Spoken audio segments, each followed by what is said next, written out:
दोस्तों, आज की कहानी का शीर्षक है नए साल में नई बहू।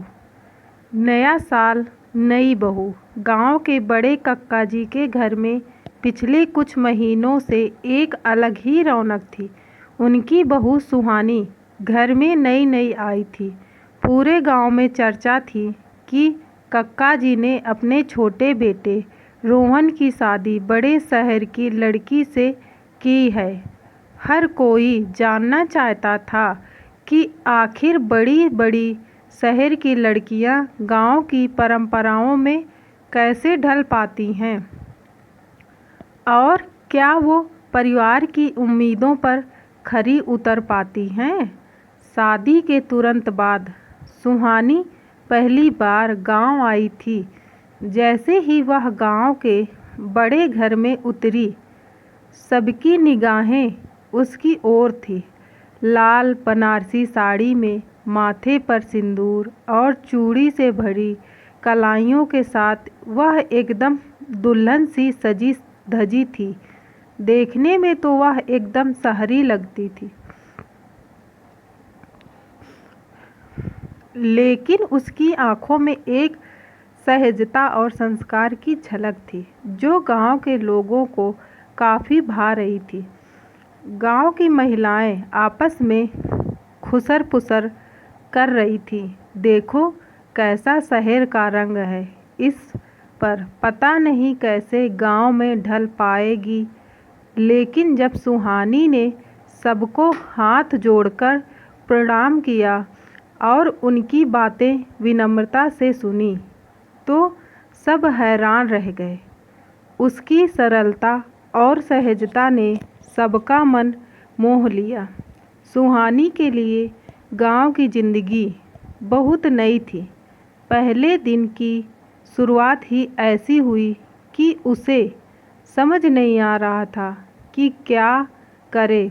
उसकी सास यानी कक्का जी की पत्नी उसे सुबह जल्दी उठने के लिए कह चुकी थी, लेकिन सुहानी को सुबह जल्दी उठने की आदत नहीं थी।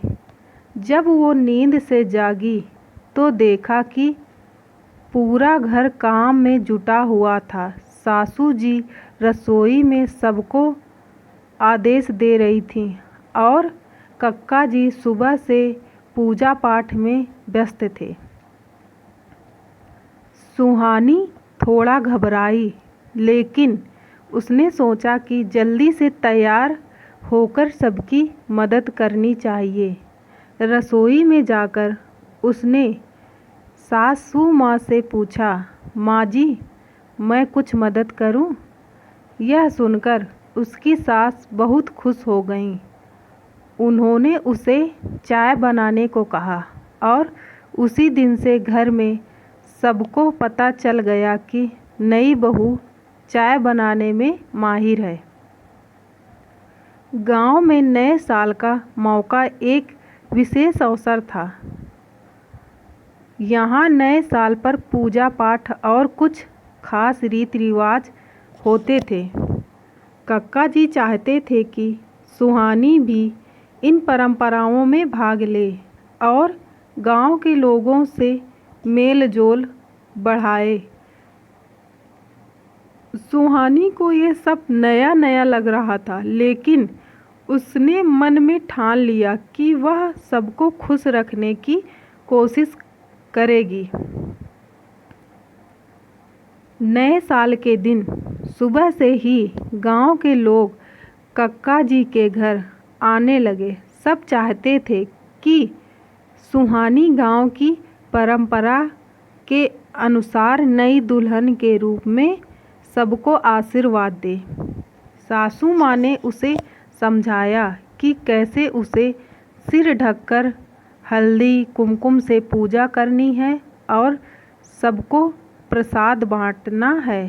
सुहानी ने उनके हर निर्देश को ध्यान से सुना और पालन भी किया। गांव के बच्चों को नई बहू के बारे में बहुत कौतूहल था। वे हमेशा घर के बाहर खड़े होकर उसे देखने की कोशिश करते रहते। एक दिन सुहानी ने उन्हें बुलाया और उनके लिए मिठाइयाँ बाँटी। वह उनकी बातों को ध्यान से सुनती और उनकी शरारतों पर हंसती।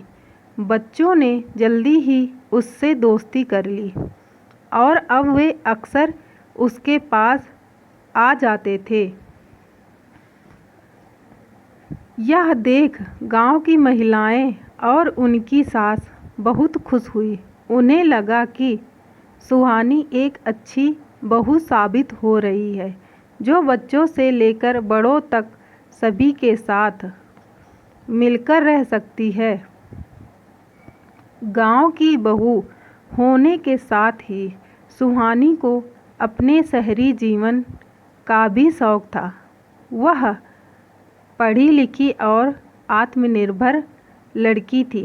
उसने सोचा कि गांव में भी अपने ज्ञान का उपयोग कर कुछ नया करें। उसने गांव की महिलाओं को छोटे छोटे कामकाज और सिलाई कढ़ाई के हुनर में सुधार के तरीके सिखाने शुरू किए।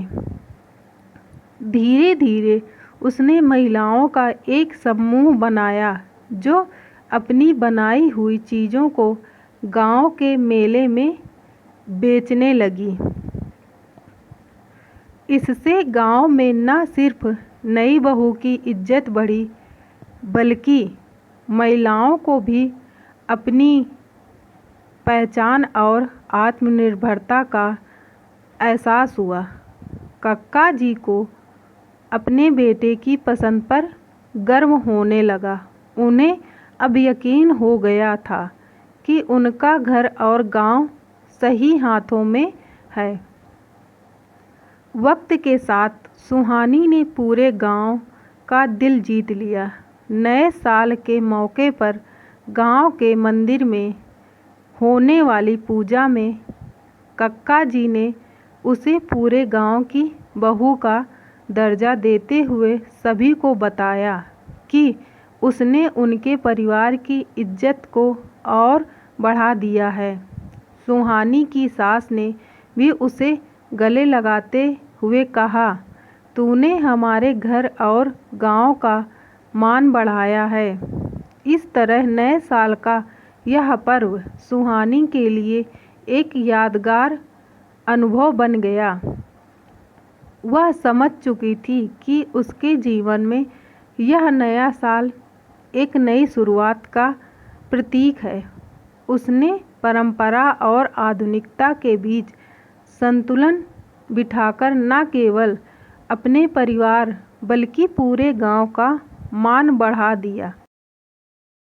दोस्तों, अगर आपको मेरी ये कहानी पसंद आई हो तो मेरी वीडियो को लाइक कीजिए, चैनल को सब्सक्राइब कीजिए और कमेंट करके ज़रूर बताइएगा कि यह कहानी आपको कैसी लगी, ताकि हम आपके लिए ऐसी ही वीडियो रोज़ाना लाते रहें।